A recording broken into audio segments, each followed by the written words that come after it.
Sentence जो होगा ना ये सिलेबस हो गया। ये क्या हो गया? सिलेबस। कौन सा क्लास का सिलेबस बताओ? 10th भी कर सकते हो और 12th भी कर सकते हो। दिखाई दे रहा है ऊपर? 10th और 12th ये दोनों का सिलेबस है। तो सेंटेंस तो हम पढ़ाएंगे, लेकिन सेंटेंस हम सिर्फ सिलेबस तक ही जाएंगे, ज़्यादा डीप नहीं जाएंगे। ओके, तो सबसे बड़ी बात होता है कि सेंटेंस क्या होता है। तो सेंटेंस का डिफिनेशन तुम लोग सब जानते हो। सेंटेंस क्या होता है? पहले एक बात बताओ, अगर मैं लिखा ए, ये क्या है? लेटर। ये क्या है? लेटर। अब इस ए से बनेगा क्या? अब माने कि एप्पल, तो ये क्या हो गया? ये हो गया वर्ड। और इस वर्ड से क्या बन गया? जैसे बन गया दिस इज एन एप्पल, तो ये क्या हो गया? सेंटेंस। तो सेंटेंस का बेसिक क्या हो? सेंटेंस का बेसिक स्ट्रक्चर क्या होता है? लेटर होता है। सेंटेंस का बेसिक स्ट्रक्चर लेटर से बनता है, वर्ड से बनता है। लेकिन जो वर्ड है उसका मीनिंग निकलना चाहिए, ये होना चाहिए। हम डायरेक्ट रफली खींचेंगे। लेटर है, लेटर से वर्ड का मीनिंग निकलना चाहिए, उसका कुछ मतलब होना चाहिए। तो अगर उसका कोई मतलब नहीं है तो वर्ड नहीं होगा। उसके बाद सेंटेंस, तो सेंटेंस में क्या? अरेंजमेंट होना चाहिए, सब्जेक्ट का, वर्ब का, ऑब्जेक्ट का। ना कि लिख दिया ऐसे एप्पल एंड इज दिस, नहीं। यानी सेंटेंस का लिखने के बाद उसका भी एक मीनिंग निकलना चाहिए, तब वो क्या कहलाएगा? सेंटेंस। तो सेंटेंस क्या? Sentence is known as, sentence is known as, sentence कुछ नहीं, sentence is nothing, sentence is nothing, sentence is nothing. Sentence कुछ नहीं है, बट क्या है? Sentence a form of letter, word. A sentence is form of group of word, ये सही रहेगा। यानी सेंटेंस का निर्माण कैसे होता है? बहुत सारे शब्दों से मिलकर, बहुत सारे शब्दों से मिलकर किसका निर्माण हो जाता है? किसका?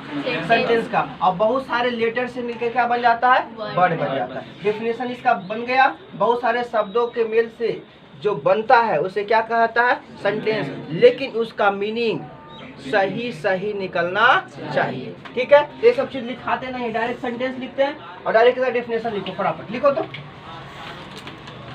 लिखो सेंटेंस का definition. A group of word which makes a group of word, a group of words, a group of words, a group of words which makes, a group of words which makes a complete sense, which makes a complete sense, which makes a complete sense, which makes a complete sense is called sentence, is called sentence, is called sentence, is called sentence। यानी कहा क्या गया? क्या कहे? Group of words, मतलब शब्दों के समूह को जिसका सही मीनिंग निकले, अर्थ निकले, उसको क्या कहेंगे? सेंटेंस। काइंड्स ऑफ सेंटेंस, फटाफट लिखो। एग्जाम्पल छोड़ो, लिखो काइंड्स ऑफ सेंटेंस, है ना? Kinds of sentence, there are 6 kinds of sentence. Mainly 6 ही प्रकार का होता बहुत। There are 6 kinds of sentence, there are 6 kind of sentence. Assertive sentence, assertive sentence,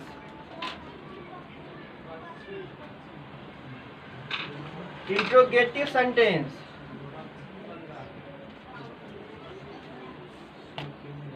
imperative sentence, optative sentence, exclamatory sentence,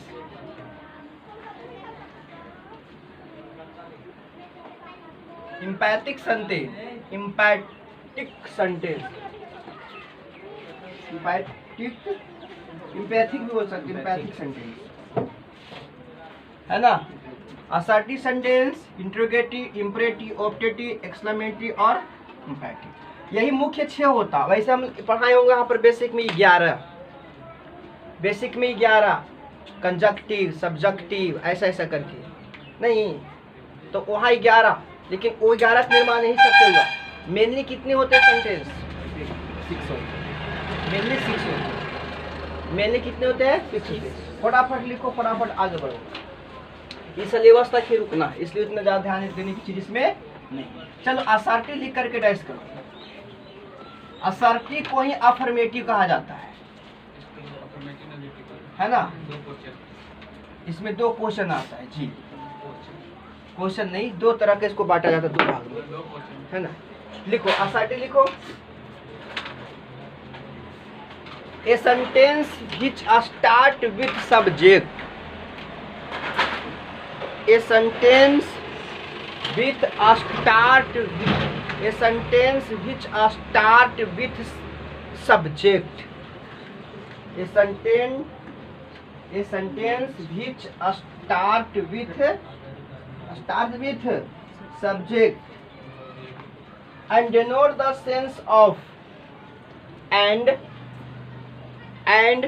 denote the sense of yes or no, and denote the sense of yes or no is called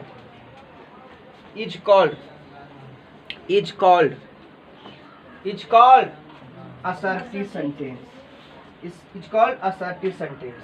हो गया? अब लिखो, there are 2 kinds of assertive sentence, there are 2 kinds of assertive sentence, there are 2 kinds of assertive sentence, there are 2 kinds of assertive sentence, there are 2 kinds of, पहला affirmative sentence और दूसरा negative sentence. Affirmative sentence में जैसे I am a good boy, simple सी I am a good boy, ये हो गया affirmative sentence. और ये भी असर्टिव ही हुआ। एक है I am not a good boy, ये भी हो गया असर्टिव, लेकिन असर्टिव का ही क्या हो गया? असर्टिव का ही हो गया निगेटिव, है ना? यानी यहाँ पर नो की बात किया जा रहा है, यहाँ पर यस की बात किया जा रहा है, यहाँ पर यस की बात किया जा रहा है, यहाँ पर नो की बात किया जा रहा है। ये सेंटेंस क्या कहलाएगा? अफर्मेटिव। ये सेंटेंस क्या कहलाएगा? निगेटिव। एग्जाम्पल ज़्यादा देने की जरूरत नहीं है ना? इसको लिखिए, आगे निकलिए, इसको लिखिए, आगे निकलिए। He is going to market, tense नहीं आपसे पूछ रहे हैं, सेंटेंस चल रहा है। He is going to market, assertive, assertive का कौन सा? अफर्मेटिव। ही ऐसे बोल सकते भी कि he does not go to market, ये क्या हो गया? ये हो गया असर्टिव का निगेटिव। चलिए हो गया, अब आगे बढ़ो। दूसरा क्या था? इंट्रोगेटिव। इंट्रोगेटिव सेंटेंस लिख के डैश करो। इस समय ज़्यादा एग्जाम्पल लेने की जरूरत नहीं कि लेना पड़ेगा, लेना पड़ेगा क्या? अच्छा एक बात बताओ, इतना काफ़ी है कि आप लेना ही पड़ेगा? काफ़ी है, ये सब चीज़ तो पढ़ा हुआ चीज़ है ना? सिर्फ थोड़ा थोड़ा सा समझते चलते हैं। मेन हमारा काम क्या है यहाँ? मेन हमारा काम है सेंटेंस को बनाने के लिए सीखना है, तो बेसिक चीज़ें थोड़ा घिसते चलते हैं। इंट्रोगेटिव सेंटेंस लिखो, क्या लिखेगा? A sentence which is ask any question, a sentence which is ask any question, a sentence which is ask any question, a sentence which is ask any question, ask any question is called interrogative sentence, is called interrogative sentence, is called interrogative sentence, is called interrogative sentence। Example पर आ जाए, हाँ, is called inter, क्या यहाँ पर पूछा जाएगा? Question. आपको पता होना चाहिए कि इंट्रोगेटिव सेंटेंस का शुरुआत 2 चीज से, या तो WH वर्ड से या तो हेल्पिंग वर्ब से। तो जैसे मैं बोलूँ तो इंट्रोगेटिव को 2 भाग में बांटेंगे हम लोग। एक WH यस नो इंट्रोगेटिव बोल सकते हो, एक WH इंट्रोगेटिव बोल सकते हो। एग्जाम्पल में अगर बोले कि are you going to market, तो ये क्या है, ये क्या है, इंट्रोगेटिव सेंटेंस, लेकिन किसका, यस नो वाला, यस नो वाला। ऐसा करते दोनों को लिख देते हैं। हाँ नहीं, एपोस्ट्रोफ कुछ नहीं, फुल स्टॉप नहीं, क्वेश्चन मार्क है।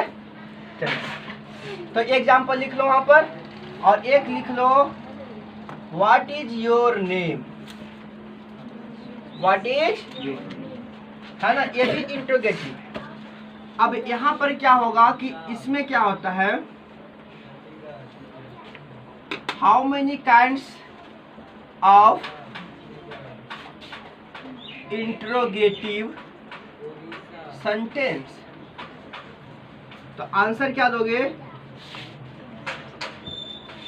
देयर आर 2 काइंड्स ऑफ या टाइप्स ऑफ इंट्रोगेटिव। पहला yes no interrogative, yes no, और दूसरा WH interrogative, WH interro. Yes no interrogative में जो जवाब मिलेगा आपको वो क्या मिलेगा, वर्ड में, WORD, वर्ड में, यस या नो, यस या नो। जैसे आप खाना खाएं, क्या आप खाना खाएं, बोलोगे यस, ठीक है। और WH का जो होगा यहाँ पर भी मिलेगा, या तो वर्ड में या तो सेंटेंस, या तो वर्ड में या तो सेंटेंस। तो जहां पर जो आप वर्ड में मिल सकता है, सेंटेंस में तो WH, जहां पर यस नो में मिलता है वर्ड में, तो बोला वो कहलाएगा यस नो इंट्रोगेटिव। जैसे मैं बोलूं आर यू राम, इसका जवाब अगर हम ये कर दे यस, तो कोई दिक्कत है क्या, are you Ram, are you Ram, क्या तुम राम हो, तो बोलेगा यस। अगर वो नहीं रहेगा तो बोलेगा नो। अगर कोई बोले ऐसे व्हाट इज योर नेम, तो वो तो जवाब ऐसे भी दे सकता है करण, या तो ऐसे कह सकता है my name is mister Karan, my name is mister Karan, my name is mister Karan, my name is mister Karan. तो यहाँ पर जवाब कैसे मिला, या तो एक वर्ड में या तो एक, यहाँ पर जवाब क्या मिला, यस। चलिए फटाफट इसको लिखिए और आगे बढ़िए, सफरनामा शुरू किया जाए। अब कौन सेंटेंस है, चलो इंपरेटिव लिख के डाइस।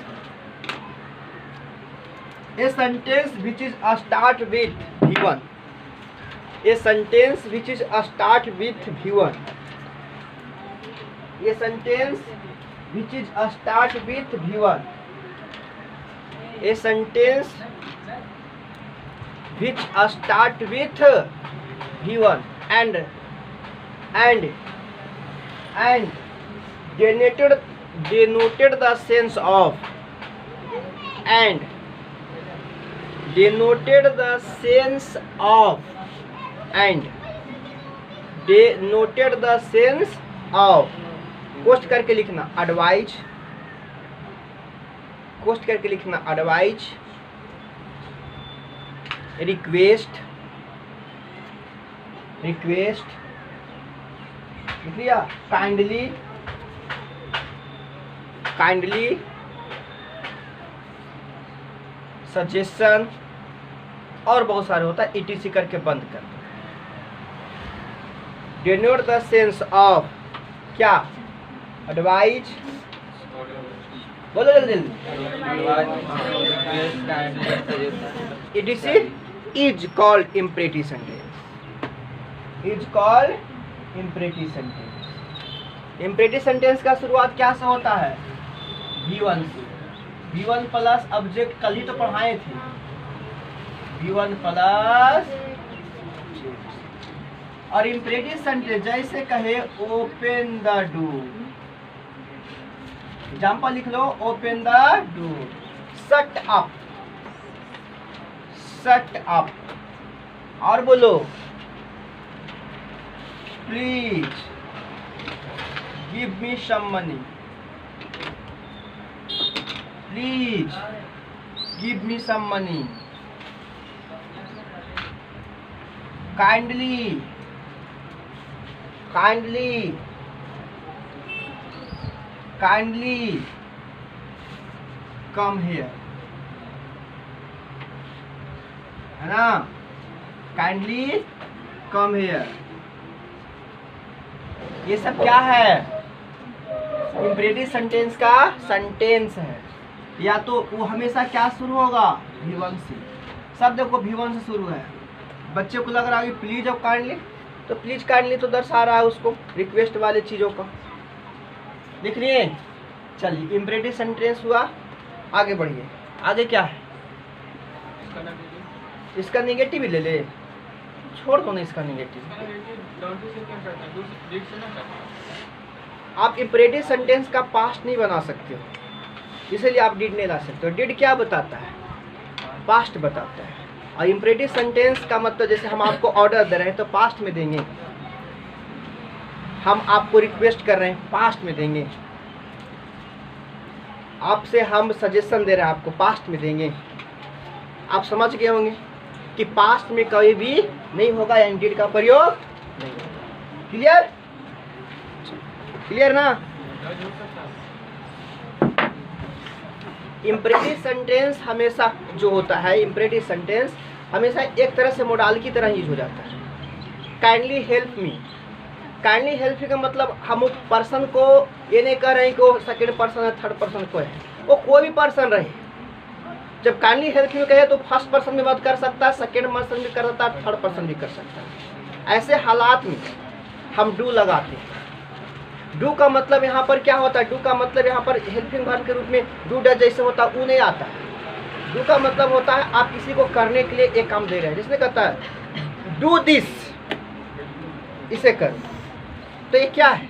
एक प्रकार का ऑर्डर। तो इसीलिए हम किसका प्रयोग करते हैं? हेल्पिंग वर्ब के रूप में डू का प्रयोग करते हैं। डू अपने आप में क्या है? प्लूरल है। डज अपने आप में क्या है? सिंगुलर है। अब ऐसे मैं बोलूँ प्लीज हेल्प मी, मैं सिर्फ इतना बोला, सुना तो सब कोई, तो कोई पर्सन डज लगा के बोलेगा तो किसी खास पर्सन की बात कर दिया। लेकिन हम बोले प्लीज हेल्प मी, जैसे लिखता है गरीबों की मदद करो, आप डज लगा के बताइए हमको, क्योंकि कहाँ जा रहा है? प्लूरल की तरफ जा रहा है ना।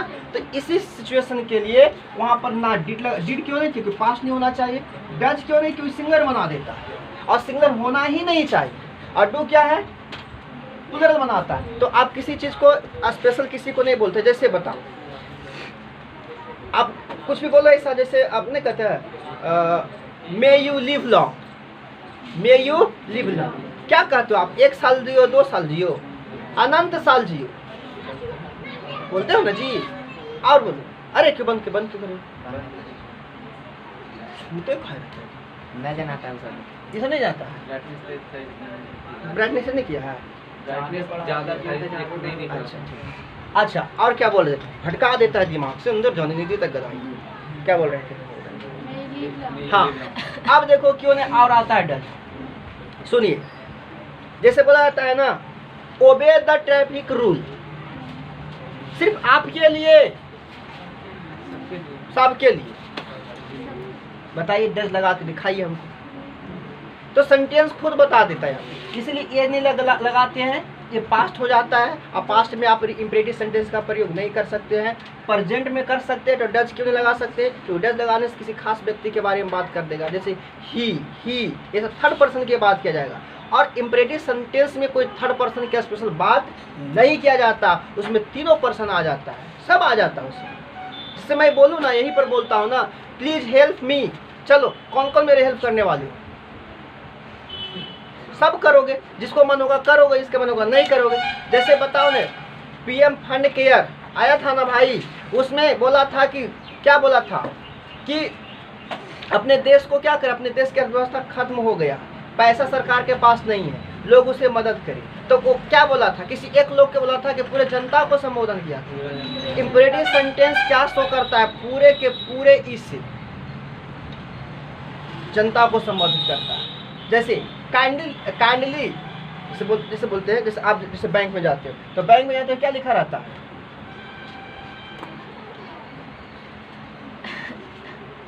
डोंट टेल अली लिखा रहता है, कृपया शोरगुल ना करें या हल्ला गुल्ला मत करें, ऐसे लिखा रहता है ना। तुम पढ़ा तो हमारा बोले के तो नहीं लगा अब तुम्हारे लिए बोलना चाहिए डजंट टेल अली। तब कहा अच्छा सूरज को बोला है, बाकी सब हल्ला करो, लेकिन वहां लगा रहा है डोंट टेल अली। इसका मतलब आप जो भी वहां व्यक्ति है उस सब को एक ही वर्ड में संबोधन कर दिया है। तो जनरल चीज में सिंगुलर की प्लूरल, तो वही समझा रहे हैं आपको, इतना अच्छा एग्जाम्पल दे रहे हैं। जनरल चीज जो होता है ना, इम्परेटिव सेंटेंस एक्चुअली किसी खास व्यक्ति के लिए यूज नहीं होता है, समझ रहे हो? जैसे एक बात बताओ ना, आप ही बताओ, रिक्वेस्टेड वर्ड किसी खास व्यक्ति के साथ हो सकता है? हाँ, हो सकता है, किसी खास व्यक्ति के साथ हो सकता है, लेकिन आप जहाँ पर खास व्यक्ति के साथ रिक्वेस्ट कर रहे हैं, आप उसके कर रिक्वेस्ट कर रहे हैं, भैया आप मुझे मदद कर दो, तो वहाँ पर आप थर्ड पर्सन के स्पेशल कर रहे हैं, तो वहाँ आपका पता है कि असर्टिव में कर रहे हैं। निगेटिव में जैसे ही लाओगे उसको, तो वो भी यहाँ आके क्या चेंज हो जाएगा, डू में चेंज हो जाएगा। ठीक है, अब ज़्यादा जानकारी के लिए sam.com में लिखना। चलिए आगे बढ़िए, लिख रही है चीज, इम्परेटिव सेंटेंस हो गया, आगे बढ़ो। अब ऑब्जेक्टिव सेंटेंस लिखो। ऑब्जेक्टिव सेंटेंस, ऑब्जेक्टिव का मतलब होता है कामना करना, है ना। मैं आपकी अच्छी यात्रा की कामना करता हूँ, है ना, मैं आपकी अच्छी यात्रा की कामना करता हूँ। यात्रीगण अपने सामान की रक्षा स्वयं है ना, यात्रीगण अपनी सामान की रक्षा स्वयं करें। बच्चे को नीचे सीट के अंदर डाल दे और बैग को ऊपर डाल दे, बीच में आप सो जाए, लेकिन यात्रीगण सामान की रक्षा स्वयं, लेकिन आँख खुला रहे। बच्चे को ध्यान न दे, लेकिन उस पर ध्यान। सुन लिया ना? चलिए लिखिए, ए sentence which is start with, A sentence which is start with, A sentence which is start with, A sentence which is start with the, ऐसे लगाओगे बाबू, ऐसे इधर से भी इधर से भी, ऐसे start with the may and may लिख लिया, may and may लिख लिया, and denoted the sense, and denoted the sense of, denoted the sense of, कुछ लगाओ, denoted the sense of, कुछ लगाओ, लिखो pray, pray समझते हो, लगाओ pray। कर्ज समझते हो, अभी साफ देना, कर्ज। वायलेंस समझते हो,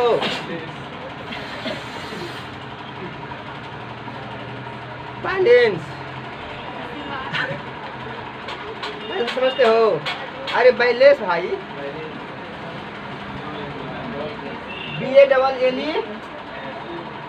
BALLES ना, कि BALLES गलत है, बैलेंस लिखो, बैलेंस, इसी को लिखो बैलेंस, लिख लिया बैलेंस। पोस्ट बंद करो, ETC is called objective sentence, is called objective sentence, is called objective sentence, is called objective sentence. Objective sentence का शुरुआत क्या से होता है? में से। जैसे may you live long, may you live long. और बताओ, मे आई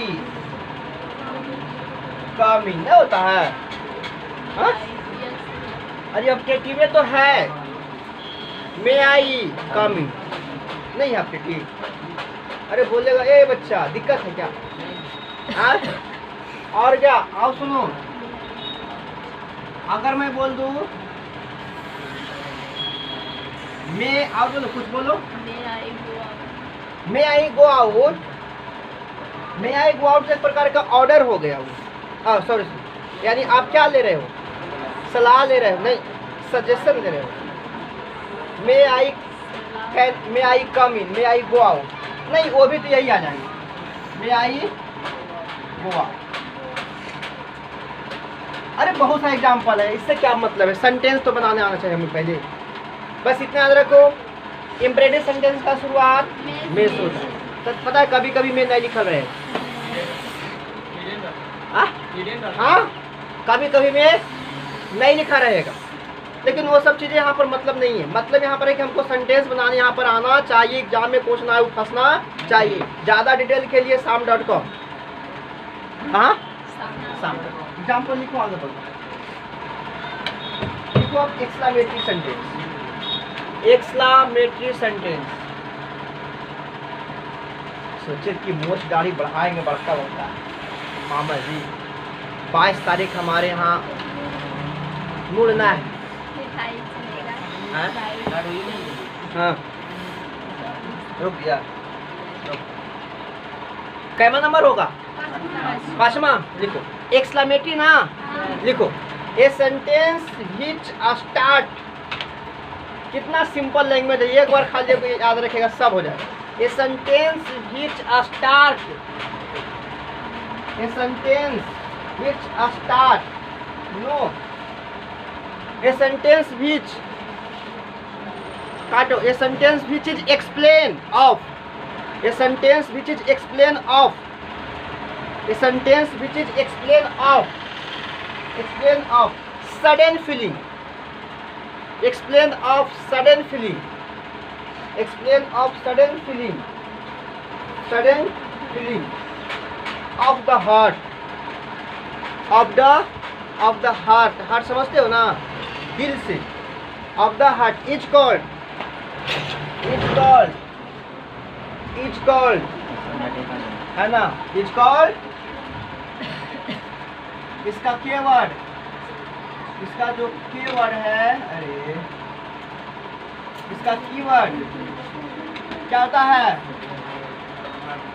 पूरा, FI ना, फी यहाँ होगा, फी। और बोलो वेल, वेल डन, सही है ना? एक होता है, ठीक तो है। और क्या होता है? बहुत सारा ऐसा होता है कीवर्ड, हाँ ओहो। और बोलो ओ, और क्या? तो ठीक तो लिख रहे हो, ओहो यहाँ पड़ेगा नहीं,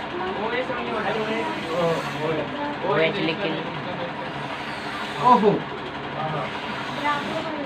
हाँ बहुत सारा होता है।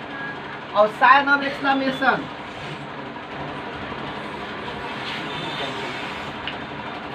साइन ऑफ एक्सक्लेमेशन सेंटेंस के लास्ट में, sign of exclamation, sign of exclamation इस तरह से, जैसे एकदम सिंपल से उदाहरण है, क्या hurrah we have won the match. यहाँ पर फुल स्टॉप पड़ेगा, यहाँ पर पड़ चुका है, we have won the match. Bharat में वर्ल्ड कप कब स्टार्ट होने वाला है? T20 वाला 2021 में स्टार्ट होने वाला है। T20 वर्ल्ड कप कहाँ होगा? यूएई में ना। कहाँ होगा? इंग्लैंड में होगा, ऑस्ट्रेलिया में होगा, भारत में होगा। तो वर्ल्ड कप कहाँ होगा? अरे यूएई में होगा। और अच्छा एक बात बताइए, फिल्मा कब स्टार्ट होने वाला? ये आने वाला में ना। आज कई तारीख हो गया? 12/6/18 यानी 7/19 को। तो रिचार्ज हो गया सबका। हम हॉटस्टार आधे से डिलीट कर दी। हॉटस्टार मेरा रिचार्ज 1 साल का, लेकिन आधे डिलीट कर दी। काहे? बड़ी टाइम टेकन चीज़ों सब होता है। मैंने कर नोटिफिकेशन आइए जाता है। काहे इतना रन होता है? ठीक है, चलिए आगे लिखो। एक empathic sentence. Empathic sentence. Empathic sentence. Empathic sentence लिखो। A sentence which is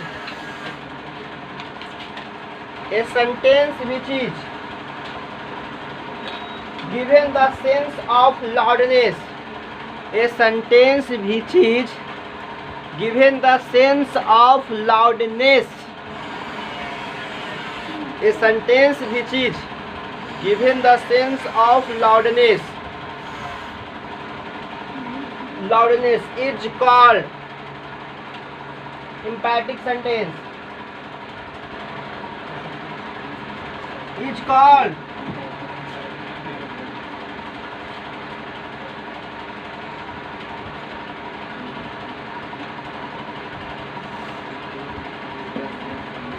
you do laugh. You do laugh और do you laugh, दोनों में अंतर है। यहाँ पर डू है जो हेल्पिंग वर्ब की तरह यूज हो रहा है, और यहाँ पर क्या कर रहा है? इम्फेसाइज कर रहा है। इम्फेसाइज यहाँ पर जोर दे रहा है, यहाँ पर इम्परेटिव। यहाँ पर इसका मीनिंग मिलेगा क्या?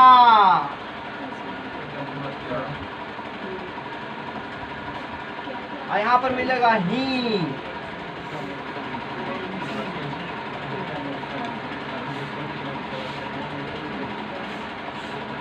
ही होगा।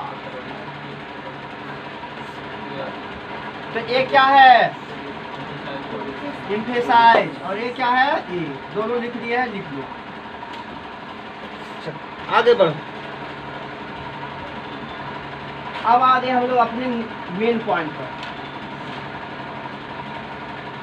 अब आइए हम लोग अपना मेन पॉइंट पर। अब यहाँ से स्टार्ट होता है आपका बताने वाला। चलो लिखो। Change affirmative into negative. Change affirmative into negative. Change affirmative into negative. Change affirmative into negative. Change affirmative into negative. देखो बाबू, सेंटेंस को अफर्मेटिव से नेगेटिव में तो बदलेंगे, लेकिन मीनिंग में कोई बदलाव नहीं आना चाहिए। सेंटेंस को अफर्मेटिव से नेगेटिव बदलने पर मीनिंग में कोई बदलाव। मैं चोर हूँ, मैं इंसान नहीं। मैं गरीब हूँ, मैं अमीर नहीं हूँ। मैं लड़का हूँ, मैं लड़की नहीं हूँ। मैंने हर सिक्के का दो पहलू, एक हाँ एक ना। तो मीनिंग में बदलाव नहीं आना चाहिए। जैसे सड़क कभी कभी साफ रहती है, इसको ऐसे बोलो कि सड़क हमेशा साफ नहीं रहती।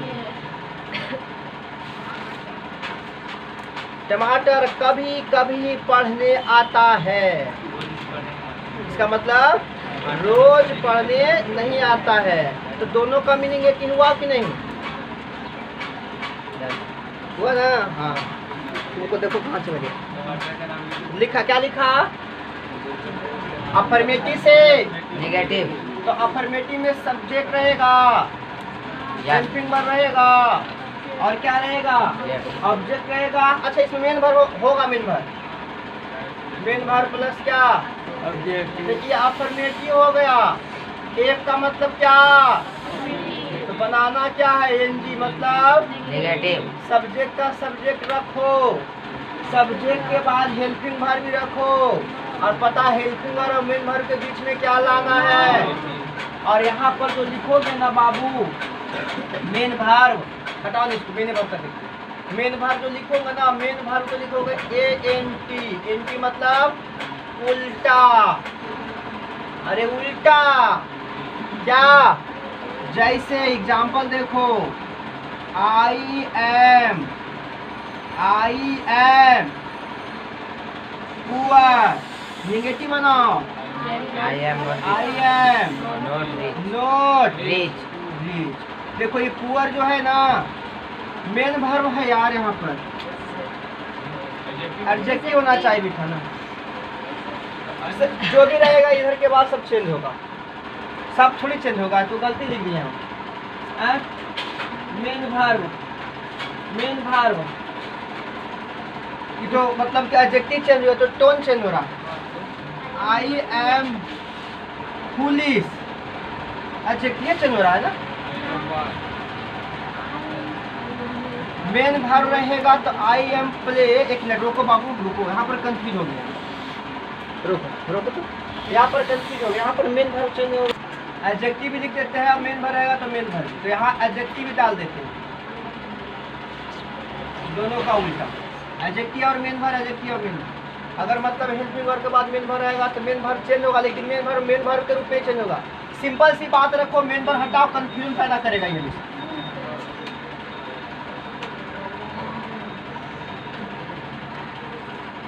अब ठीक रहे, आई एम हैप्पी, तो आई एम नॉट हैप्पी का उल्टा इसका मतलब क्या हुआ, ई क्या बोल रहा है, मैं खुश हूँ। ये क्या बोल रहा है, मैं उदास हूँ। तो इसी प्रकार से ऐसे आई एम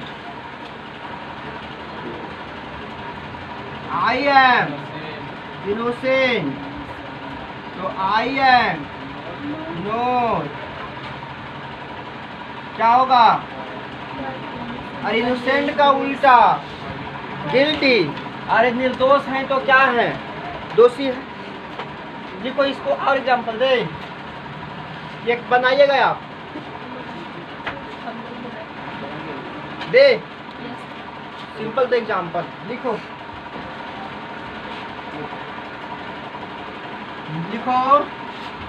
यू आर बाजी, यू आर बाजी, यू आर बाजी, यू आर वाइज, बनाओ इसको, बनाओ। वाइज मैंने क्या होता है, बुद्धिमान का उल्टा मूर्ख, अरे मूर्ख बालक, बनाओ जल्दी से, मूर्ख बालक बनाओ इसे। फुलिश शायद होगा, फुलिश या फूल भी लिख सकते हो, फूल, एफ डबल ओएल, फूल मतलब गुलाब, फूल मतलब गुलाब, अरे अन रे ए लड़का, फूल मतलब गुलाब। चलो आगे बढ़ते, रूल नंबर 1 हो गया। रूल नंबर 1 ये कहता है कि आपको बनाना है तो एडजेक्टिव को एंटो कर देना है नोट लगाकर, क्लियर। दूसरा लिखो subject plus helping verb, rule number 2 subject plus helping verb, और हेल्पिंग वर्ब के बाद आएगा आपका क्या, ऑलवेज, क्या आएगा, ऑलवेज, और ऑलवेज के बाद फिर से वही काम, सब्जेक्ट को सब्जेक्ट में रखना, हेल्पिंग वर्ब का हेल्पिंग वर्ब में, और इसको चेंज करना क्या में, वर्ब में। यहाँ पर एडजेक्टिव का क्या, अरे बोलो, एडजेक्टिव का एंटो,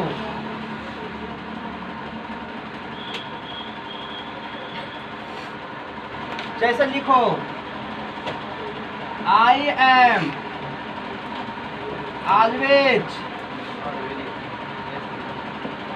मैं हमेशा खुश रहता हूँ, इसका मतलब मैं कभी भी दुखी नहीं रहता हूँ। तो क्या कहोगे? I am never sad. नहीं, आई हैव, है ना? और लिखो, और लिखो। बोले बोले जी, बोलो। राम, राम ऑलवेज लास्ट में एस लगता है ना? लास्ट में एस लगता है ना? Ram always innocent. बेचारा राम हमेशा निर्दोष रहता है, लेकिन उसको लुट्टा के बेटा ने पकड़ के मार देता है। नोख निकल गया उसका। बना इसको जल्दी, फटाफट निकालिए, फटाफट निकालिए। ऑलवेज क्या में चेंज होगा?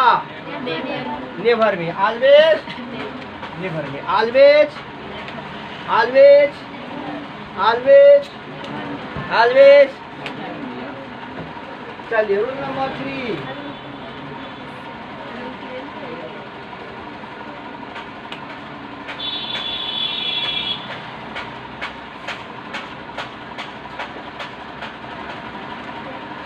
वाह,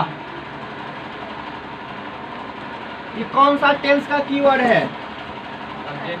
प्रेजेंट इंडेफिनिट टेंस का कीवर्ड। अब इसको मिटाते हैं। लिखो रूल नंबर 3। ऑलवेज चेंज होता है नेवर में। कौन बोलता है नेवर में? ये इधर से आवाज आया है।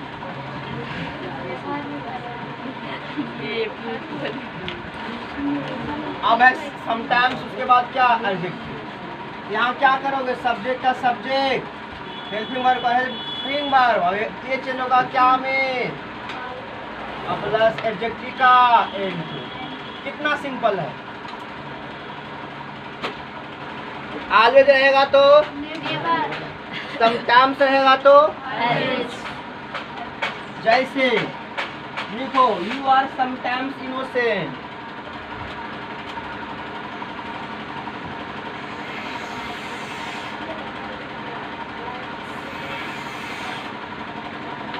The road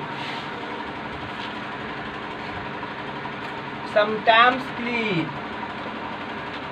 The road sometimes clean. The road sometimes clean. The road sometimes clean. The road sometimes clean. The road sometimes clean. The road बनाइए। U का U, R का R, sometimes के। अब किसी को लगेगा ये तो प्रेजेंट टेंस बोले हैं, तो प्रेजेंट टेंस देखो ये भी है बाबू। देखो V1 और V5 प्रेजेंट टेंस होता है, और ये R V1 का रूप है कि नहीं? बोलो नहीं? हाँ जी। तो you are always, you are always, you are always, you are always। बोलो मत करना, बहुत बड़ा गलती। you are not always। Note कौन लगाएगा? you are not always। अब इनोसेंट का क्या करोगे? गिल्टी ना, गिल्टी। GUI ठीक तो है। The road, the road,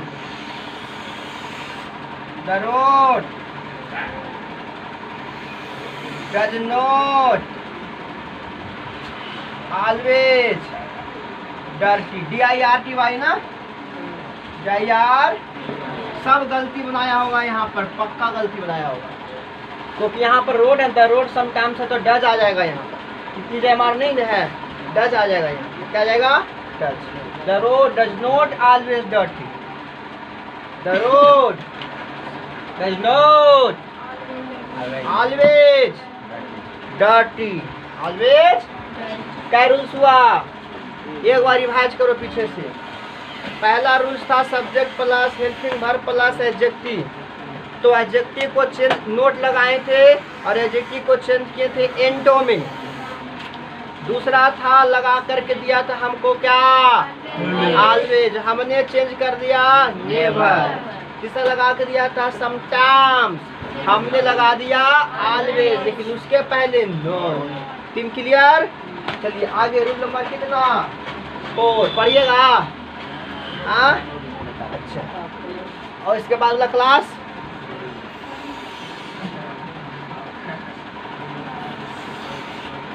एक नियम ले छोड़ दे, ठीक है। हाँ ठीक है, इतने तक छोड़ते हैं, है ना। तो क्या रूल्स हुआ आज? अब जो भी रूल्स है अगली बार, ठीक है। बाय बाय, टाटा, बंद करो बाबा।